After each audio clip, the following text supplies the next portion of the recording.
બાપુ એ ગુરુદ્વારેથી આમંત્રણ હતું અને આવ્યા હતા આમ જોઈ તો સત્સંગ સાંભળવા માટે થઈને અને ભજન સાંભળવા માટે થઈને અને અચાનક આદેશ થઈ ગયો ગુરુ મહારાજનો કે તું ચાદર ઓઢી લે. તો મેં ધર્મના કામમાં ઢીલ ન હોય એમ સમજી અને તમારી રીતે ક્યાંય આમ તો કઈ કરી ન હો તે ગુરુ મહારાજ બોલાવે તે તમે ત્યાં જાઓ. તમને એમ લાગે હું જાઉં છું પણ ખરેખર ગુરુ મહારાજ બોલાવતા હોય. તો આજનો દિવસ છે આપણે હોળીનો દિવસ, પૂનમ, ફાગણ સુદ પૂનમ. આમ તો પૂનમ છે ને ફાગણ સુદ પૂનમ. હા, આમ તો પૂનમ છે ને આખા વર્ષની અંદર 12 વાર આવે અને પૂનમનું એક પોતાનું એક મહત્વ છે. પૂનમ એટલે પૂર્ણિમા, પૂર્ણિમા એટલે પૂર્ણ, પૂર્ણ એટલે અધૂરું નહીં, પૂરેપૂરું, પૂરેપૂરું પૂર્ણ. તમે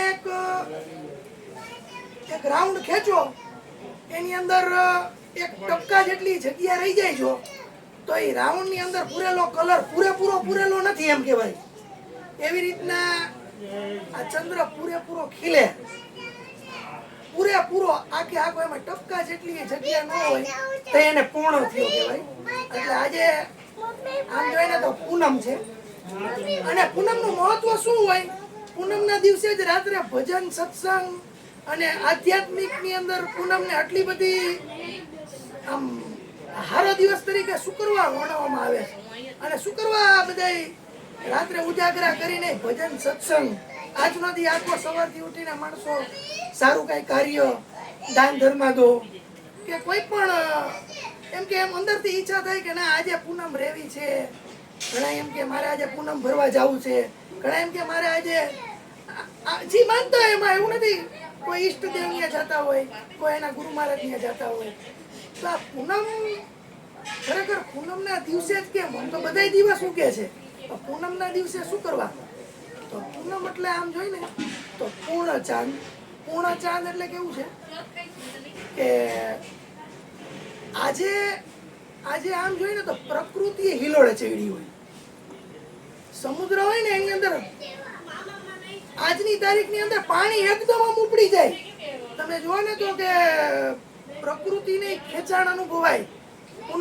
પૂનમ એટલે કે ચંદ્ર પ્રત્યે તો જો પ્રકૃતિને એવી રીતનું ખેંચાણ અનુભવાતું હોય અને સમુદ્રને જો ખેંચાણ અનુભવાતું હોય, ભરતી આવી જાય, બહુ હાઈ લેવલે પાણી આમ ચડી જાય તો આપણું માનવ શરીર રહ્યું ને એ આમ તો પાણીથી બનેલું છે. સમુદ્રમાં પાણી ખેંચાય તો માનવ શરીરની અંદર 70 થી 80% પાણી હોય. તો આપણું એક જાતનું ખેંચાણ થાય જેવી તમારી ગતિ. જો આજે તમે સારા વિચાર સાથે કોઈ વસ્તુને આરંભ કરો તો એની અંદર એક બૂસ્ટ મળે. બૂસ્ટ એટલે કે ધક્કો મળે. સારા વિચાર ઓર સારા થાય. આ બધા પૂનમ ભરવા જાય, સદમાર્ગે હાલતા હોય એટલે આજની તારીખમાં જી પણ કાર્ય કરવામાં આવે ને એની અંદર એક જાતનું વધારે બૂસ્ટ મળે તમને. એટલે કે એક જાતનું તમને એક આમ જોઈએ તો અદ્રશ્ય ધક્કો મળે. અદ્રશ્ય તમને છે ને શક્તિ રહી ને એ તમારી જે ગતિ હોય ને ગતિમાં તમને ધક્કો મારે. જેમ તમારે જાવું છે આમ અને વાયાથી હવા ઈ બાજુ હોય તો વાળને બહુ જોર ન કરવું પડે. બસ એવી વાત છે. એટલે આજે જો તમે કોઈ સારો વિચાર કર્યો હોય ને તો એ વિચાર રહ્યો ને એ તમને પૂર્ણતા તરફ લઈ જાય. પૂર્ણતા એટલે કે મંજિલ ચાલુ જે થાય ને એને એક ઉદ્ગમ બિંદુ કહેવાય. ચાલુ ત્યાંથી થાય, એક જગ્યાએ પૂર્ણ થાય. જેમ નદી કોઈ જગ્યાએથી ચાલુ થાય, ગંગા રે ગૌમુખમાંથી નીકળે પણ એની ગતિ કઈ બાજુ હોય? સમુદ્ર તરફ, એટલે પૂર્ણતા બાજુ. આમ જોઈ તો કોઈ પણ વસ્તુની જેમ શરૂઆત હોય અને એને એની મંજિલે પહોંચવું હોય એમ જો આજે તમે કોઈ ભક્તિભાવથી કોઈ વસ્તુ કરવા માંગો ને તો પરમાત્મા તમારી ભેગો આવી જાય. આજે ધક્કો મારવા માટે થઈને એ તમને ચરમ સીમાએ લઈ જાય આજે. અને આજે જો તમે કોઈ પણ જાતના માનો કે માનસિક રોગી હોય અથવા તો તમને માનસિક કઈ સપના આવતા હોય ને એવું બધું થતું હોય તો આજની તારીખમાં વધારે સપના આવે. તમારી ગતિ જી બાજુ તમે જે બાજુનો વિચાર આજે કરશો એ બાજુ તમે આગળ વધશો.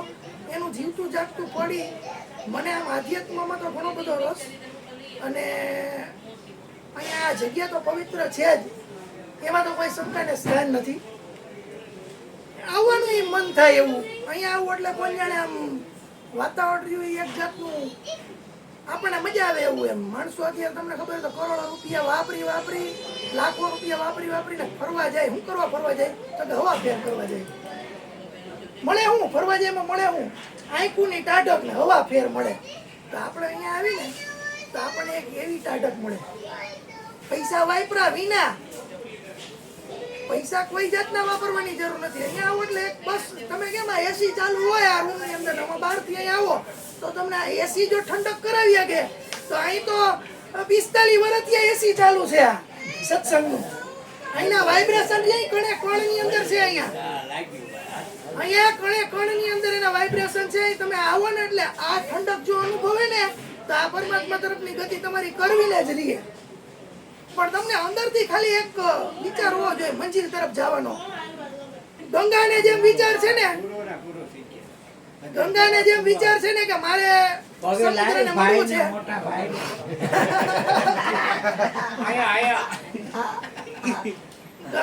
ગંગાને જેમ વિચાર છે ને કે મારે સમુદ્રને મળવું છે, તો એના વચમાં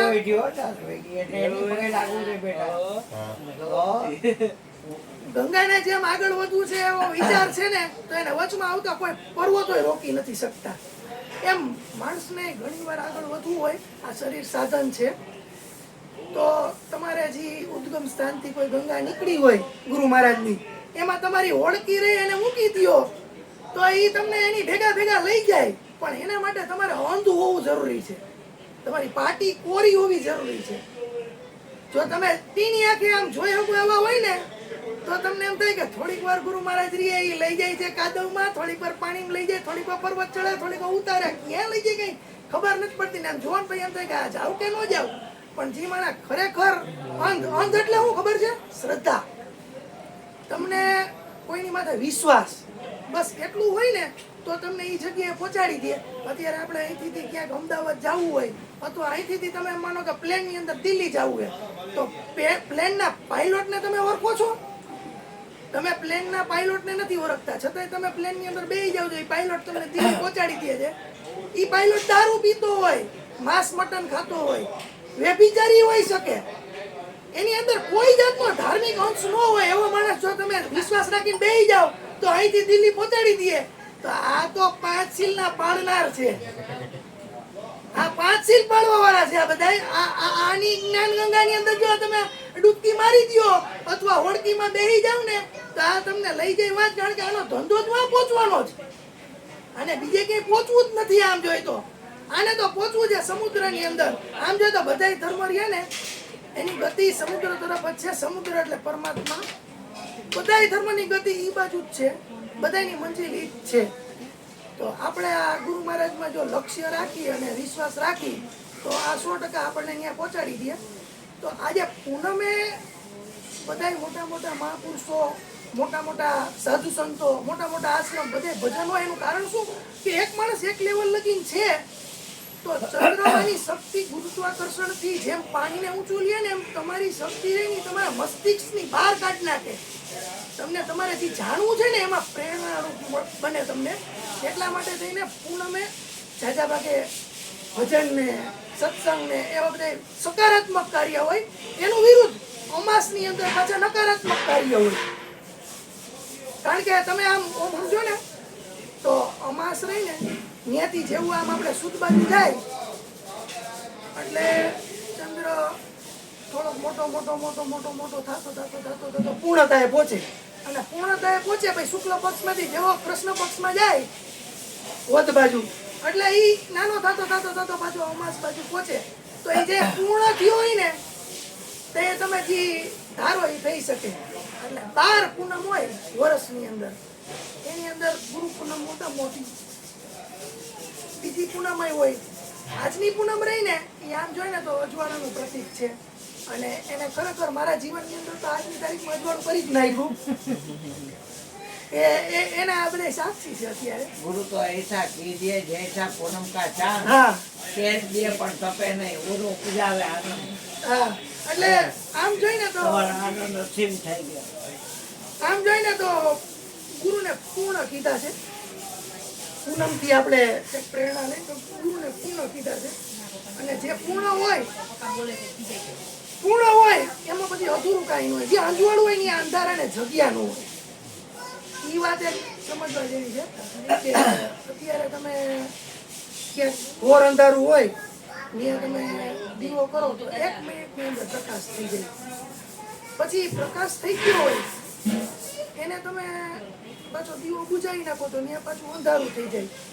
પણ આ પૂનમ રૂપી જે ગુરુ રહ્યા ને એ પૂર્ણ એટલે કેવા પૂર્ણ છે. એકવાર અજવાળું કરી નાખ્યું ને પછી ત્યાં અંધારું કોઈ દી ન થાય, અંજવાળું જ રહીએ ત્યાં. તો આજના દિવસે આપણે આ ભજન સત્સંગ ને આ બધું શું કરવા થાય છે ને પૂનમનું શું મહત્વ છે એ આપણે આપણી ભાષામાં આપણે સમજ્યા.